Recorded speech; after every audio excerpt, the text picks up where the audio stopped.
Supreme court ने भी ये कहा है कि स्वास्थ्य नागरिकों का मौलिक अधिकार और केंद्र सरकार इस आधार पर अपनी जिम्मेदारी से नहीं बच सकती। मेरी मांग है कि श्रेणी के दुर्लभ बीमारियों के इलाज तो सरकार दवाइयों का उत्पादन भारत में ही करने की दिशा में, तो गरीब मरीजों को मुफ्त दवाएं उपलब्ध कराने की दिशा में ठोस कार्य करें। आपको रोज अवसर मिल रहा है, आप 2 घंटे बजाय रोज आपको अवसर दे रहे हैं। सदन में स्वास्थ्य मंत्रालय की डिमांड पे चर्चा हो रही है। मैं धन्यवाद दूंगा आपको कि आपने मुझे बोलने का अवसर दिया।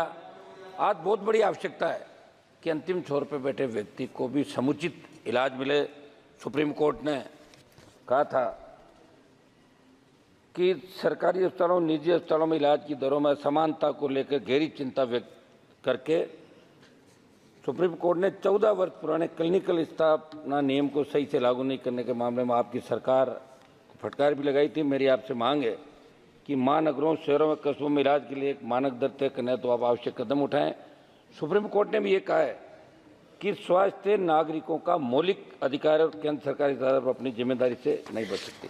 सऊदी मोदी एक रिपोर्ट के अनुसार देश में गरीब परिवारों का जीवन काल 20% समृद्ध परिवारों के मुकाबले 7 साल छोटा होता है, उनकी आयु 7 साल छोटी होती है।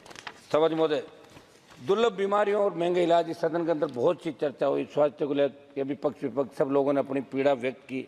हर व्यक्ति चाहता है कि हमारा हिंदुस्तान सुरक्षित हो, स्वस्थ हो। और आजकल जो हार्ट अटैक और ब्रेन स्ट्रोक से जो मौतें हो रही है लगातार, छोटी आयु के 18 साल, 25 साल, 35 साल, 40 साल, चिंता का विषय कि आखिर ये मौतें क्यों हो रही है, इसको लेकर लोग चिंतित है। दुर्लभ बीमारी और महंगे इलाज, मैं बताना चाहता हूँ कि मस्कुलर एट्रोफी डिस्ट्रोफी जैसी कई दुर्लभ बीमारियाँ जिनके इलाज के लिए दवाएं लाखों से लेकर 16 करोड़ रुपए तक आती, इस बात को विगत दिनों आपने मेरे सवाल का जवाब स्वीकार किया था। मंत्री जी, आपने दुर्लभ बीमारियों के इलाज राजस्थान के जोधपुर स्थित एम्स अस्पताल को रेयर डिजीज का सेंटर ऑफ एक्सीलेंस बना रखा है।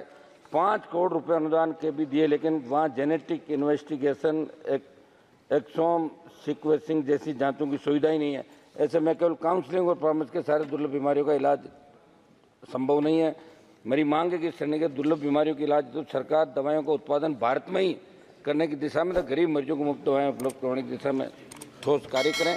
धन्यवाद। सरकार बात तो करना सुझाव। सरकार के मंत्री नितिन गडकरी जी ने 28 जुलाई को फाइनेंस मिनिस्टर को लेटर लिखा, जिसमें उन्होंने लाइफ और मेडिकल इंश्योरेंस प्रीमियम पर 18% जीएसटी को वापस लेने की मांग की। मैं मांग करता हूं प्रधानमंत्री जी से और वित्त मंत्री जी से कि उनके पत्र पर ध्यान दें, हमारी मांगों का भी आप ध्यान रखें। मंत्री जी, प्रधानमंत्री आयुष्मान योजना के अंतर्गत 5 लाख तक का इलाज मुफ्त है और हमारी राज्य सरकारें 25 लाख रुपए मुख्यमंत्री आयुष्मान के अंदर करते। मैं मांग करता हूं कि इसका भी आप 25 लाख रुपए बढ़ा के करें। निजी अस्पतालों में बहुत लूट मचा रही, इस पर लगाम लगाओ। और कई निजी, 1 मिनट में समाप्त करूंगा सर, निजी अस्पताल आयुष्मान कार्ड के डाटा लेकर मिलीभगत से फर्जीवाड़ा कर पैसे हो रहे, इसकी जाँच कराए। मंत्री जी, आप जवाब दे तो जरूर बताएं कि एक रिपोर्ट के अनुसार भारत में 5,23,000 लोगों की मौत हुई और WHO के अनुसार भारत में 47 लाख लोगों की मौत हुई। आपकी सरकार ने विश्व स्वास्थ्य संगठन के आंकड़ों पर ऐतराज भी जताया। आखिर सच्चाई क्या है, ये सदन के अंदर रखनी चाहिए। बहुत बहुत धन्यवाद। 1 मिनट साहब, सुझाव दे रहा हूँ मैं सब। 1 मिनट, हम लास्ट तक कोरम पूरा करने वाले मेंबर हैं साहब। लास्ट रात को 1-1 बजे तक बैठे। तो आपको रोज अवसर मिल रहा है, आप 2 घंटे बजाय रोज आपको अवसर दे रहे हैं। जो थोड़ा बहुत याद करके आता है वो भी भूल जाते हैं हम लोग ना। मंत्री जी, सदन में 70वीं लोकसभा में एक जो कोरोना से मौतें हुई, उसमें हमने मुआवजे की मांग उठाई थी। 8/4/2022 को तत्कालीन स्वास्थ्य मंत्री जी ने जवाब भेजकर बताया कि माननीय सुप्रीम कोर्ट के निर्देश के बाद भारत सरकार ने राष्ट्रीय आपदा प्रबंधन प्राधिकरण के माध्यम से कोरोना में दिवंगत हुए लोगों के परिजनों को आर्थिक सहायता देने के निर्देश जारी किए। आप जब भी जवाब दें तो ये बताएं कि कितने परिवारों को ये सहायता नहीं मिली। राजस्थान में किडनी ट्रांसप्लांट फर्जीवाड़े, 1 मिनट में समाप्त करूंगा साहब। प्लीज 1 मिनट आप दें, आप बैठे तो कम से कम 1 मिनट का समय दें साहब। राजस्थान में किडनी ट्रांसप्लांट के फर्जीवाड़े की गूंज देश के अंदर रही। आपकी सरकार वहाँ जांच करा रही है। मैं चाहता हूँ कि अंग प्रत्यार्पण के मामले की सीबीआई जांच का पूरा नेटवर्क खत्म हो। साहब मेरे इलाके चंद्रशेखर जी, अब मेरे इलाके साहब 1 मिनट साहब, 1 लाइन, हाँ 1 लाइन, 1 मिनट साहब। मेरे इलाके का 1 मिनट बोल रहा हूँ मैं।